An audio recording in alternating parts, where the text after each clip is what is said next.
Hello and welcome to today's video. If you're concerned about online privacy, you're in the right place.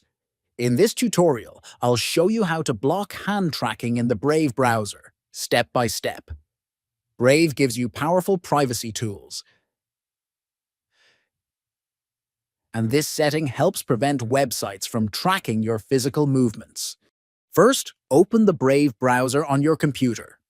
Next, click on the three horizontal lines in the top right corner of the window. Then, from the drop-down menu, select Settings. After that, look to the left side of the screen and tap on Privacy and Security. Now scroll down until you find Site and Shield Settings, and click on it. Once you're there, scroll further and click on Additional Permissions. Finally, scroll down again and select Hand Tracking. When the option appears, choose Don't allow sites to track your hands. And that's it. Hand tracking is now blocked in Brave.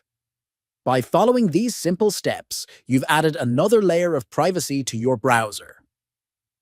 Stay safe online, and don't forget to subscribe for more privacy tips and tech tutorials.